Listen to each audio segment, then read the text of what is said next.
How you doing, folks? This is Sean McVeigh with Sean's Outdoor Adventures, and I am holding a box with a bow in it. This is a box with the Bear Cruzer G2.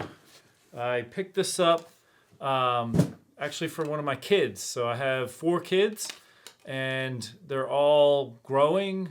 The oldest one is 6, so pretty soon they'll be all getting into archery. I have a Diamond Edge SB1. I wanted to get a Bear Cruzer G2, not only to make videos with, to do some tuning videos with, to do some experiments with, but also to compare the two, compare and contrast. So I'm going to be doing that.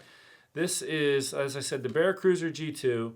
Out of the box, it has the type of Peep that has a rubberized Peep sight on there. So what this does is, regardless of where it's at in the rotation. So right now the Peep sight is facing perpendicular to the way you want it to be. So when you come to full draw, let me get an arrow. You're not supposed to pull a bow back unless you have an arrow knocked. I have a target right over there, so I'll just point it at that target. But what this will do is, as it comes back, it makes the Peep sight rotate into the correct position for aiming. So that's one style. I mean, all Peep sights used to come like that. And for this type of a bow and this type of a situation, I think that's a good idea, because when you put a Peep sight in that doesn't have one of these, like a lot of what you see, you have to add twist to the string sometimes to get it to line up right. And even if you do, you're still playing with it, trying to train it to be in the right position when you draw back. When you're dealing with that for a kid, it's just one more thing to have to deal with. You don't want to have to worry about it. So having this is a good option. It comes with a Whisker Biscuit. Now, this particular one, this is about the cheapest you can get. There's no vertical adjustment capabilities for the Whisker Biscuit that comes with the bow. So if your arrow is off a little bit, you're going to have to adjust the D-loop, which can be a little bit of a pain in the butt, especially if it's tied in properly and tightly. It's, difficult.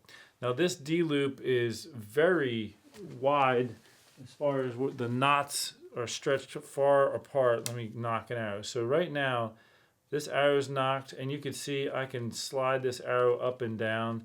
That can have an impact, a negative impact on accuracy. Now, this particular arrow, the Nock, doesn't clip on the string very solidly. Depends on the setup, or the particular Nock as well. But if it clipped on and it didn't have that slide, like that, if you weren't paying attention, you clipped it on low, that's going to majorly impact where your arrow hits on the target. So, if you get a bow like this and there's a big gap there, pay attention to your Nocks when you clip them on.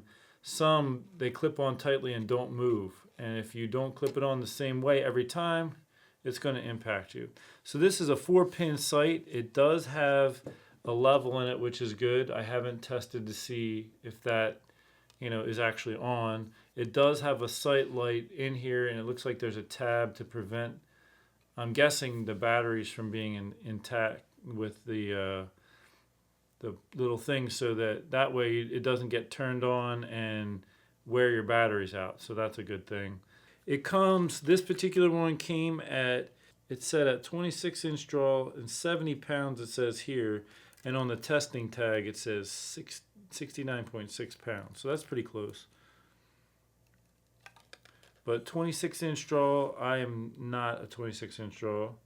And I think it goes out to 30 as a maximum. But I have to check to see what my kids are, because I'm going to be setting it up for one of them. But I am going to do extensive testing. I'm going to test the speed of the bow and compare it to what the rating is on the Bear's website. And I'm going to do all kinds of stuff. So make sure you stay tuned for that. And it's after midnight. I'm tired. I think it's time for me to go to bed. But I wanted to get this video put together real quick, since the kids were asleep. And I don't always have time to make videos having 4 kids. So there you have it, folks. Thanks so much for tuning in. Make sure you stay tuned to see all the videos I'm going to be putting out on this, as well as several other little bows. Talk to you soon. God bless.